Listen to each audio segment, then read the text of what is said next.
दुनिया में जितनी भी भविष्यवाणियां नास्ट्राडामस ने की है, शायद ही उसकी जितनी भविष्यवाणियां किसी और ने की होगी। अगर आप इंटरनेट पर सर्च करोगे नास्ट्राडामस की भविष्यवाणी, तो वहां पर आपको हिटलर, नेपोलियन से लेकर दुनिया के अंत तक की भविष्यवाणियां मिलेगी। क्या सच में नास्ट्राडामस को इन सभी चीज़ों के बारे में पहले से पता था? आज के इस वीडियो में हम इसी पे बात करेंगे। नास्ट्राडामस का जन्म 1503 में फ्रांस के एक छोटे से गांव सेंट रेमी में हुआ था। नास्ट्राडामस के पिता का परिवार मूल रूप से यहूदी था, लेकिन बाद में उन्होंने ईसाई धर्म अपना लिया था। उसने मेडिसिन की पढ़ाई की और बाद में वो फिजिशियन बन गए। और बाद में जब फ्रांस में बहुत बुरी तरह से प्लेग फैला, तब नास्ट्राडामस ने लोगों का बहुत बेहतर तरीके से इलाज किया। बहुत बुरी तरह से बीमार लोग भी उसके इलाज से ठीक होने लगे और इसी के कारण लोगों ने उसे भगवान का दर्जा दिया। और उसके बाद उन्होंने शादी भी की और शादी के कुछ वक्त बाद फिर से प्लेग आया और इस प्लेग की महामारी में उसके बीवी और बच्चे मर गए। उसके बाद वो फ्रांस छोड़कर चले गए और सालों तक यूरोप घूमते रहे। जब वो वापस लौटे तब उन्होंने डॉक्टरी फिर से शुरू की और बाद में उन्होंने शादी भी की और उसके साथ साथ उन्होंने ज्योतिष का काम भी शुरू किया। उसकी बुक में लिखा है कि वो रात में अकेले में बैठते थे, सामने कटोरों में पानी रखा रहता था और वो काफ़ी घंटों तक उसके सामने बैठकर साधना करते थे और वहाँ पर उसे भविष्य दिखता था। उसके बाद वो अपनी किताबों में लिखते थे। अब हम बात करेंगे उसकी भविष्यवाणियों के बारे में। मूल रूप से ये सारी भविष्यवाणी पुरानी फ्रेंच भाषा में लिखी हुई है। बाद में वक्त बीतने के बाद उसे आधुनिक फ्रेंच में बदल दिया। उसकी सारी भविष्यवाणियाँ एक पहेली की तरह लिखी हुई होती है, जिसे कोई भी आसानी से नहीं समझ सकता, क्योंकि वो एक कविता के रूप में होती है जो 4 लाइनों की होती थी। उसी के कारण उसे एक से ज़्यादा मतलब भी निकल सकते हैं और लोग उसे अपने मुताबिक बना लेते हैं। इनकी बातें ज़्यादातर भूकंप, लड़ाइयाँ, तूफान, सूखा, इन्हीं चीज़ों से जुड़ी रहती थी।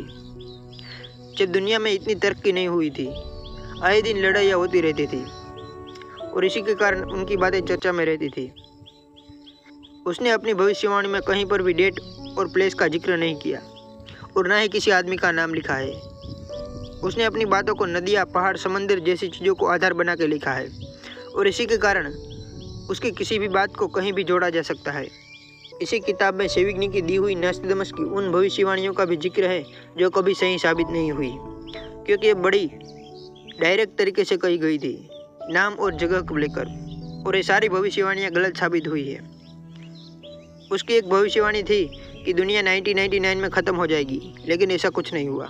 उसके बाद नास्ट्राडामस ने एक और भविष्यवाणी ऐसी ही की थी कि मई 2021 में पृथ्वी से एक धूमकेतु टकराएगा और उसके कारण भूकंप आएगा और उसके साथ ही कई प्राकृतिक आपदाएं आएगी और दुनिया ख़त्म हो जाएगी, लेकिन ऐसा भी नहीं हुआ।